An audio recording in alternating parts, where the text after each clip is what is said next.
Here we have the dumbbell windmill. This is a great exercise for improving your hip mobility for steezy cornering. So, with the dumbbell windmill, a few things that we need to keep in mind. One, not everyone is going to have the same range of motion. I think I have a fairly average range of motion when it comes to this exercise. When I factor in the fact that going back a few years, I have some horrible back injuries that predate my time as a coach. Another thing that we have to factor in is that you need to start pretty light with this exercise. Not only does it challenge your hip mobility, but it will also challenge your shoulder stability as well. And another thing that we need to factor in is that setup is everything with this exercise. If you start the movement correctly with your feet, shoulders, hips all in the right positions, then it's going to be much easier to perform it correctly. So what I do is I start off with my feet shoulder width apart. I press the weight directly overhead and I position my non-lifting arm on the inside of my thigh with my fingers pointing down towards the ground. Other than that, I am in a nice tall upright position.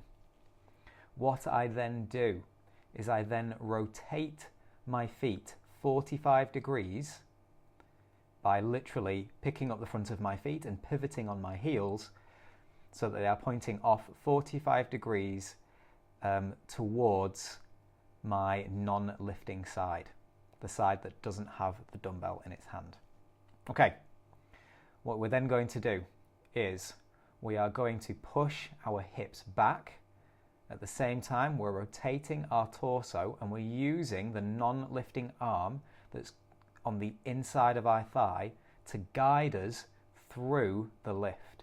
This movement is about pushing the hips back. We do not want to be flexing at the spine. It is about improving mobility in the hips. Only go down as far as your shoulder stability and hip mobility allows. If you start to feel rounding in the lower back, you have gone too far. You should, however, feel stretching sensations in your glutes and most certainly in your hamstrings.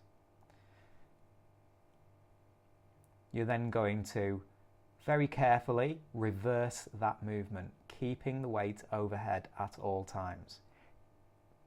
Now you might want to start performing this exercise with nothing in your hand and just perform the movement with empty hands. You could then progress to very light loads. You may even want to start off with something like a tin of soup or something like that in your hand just to get used to having minimal load. You'll find then you'll be able to quickly progress up through the dumbbells.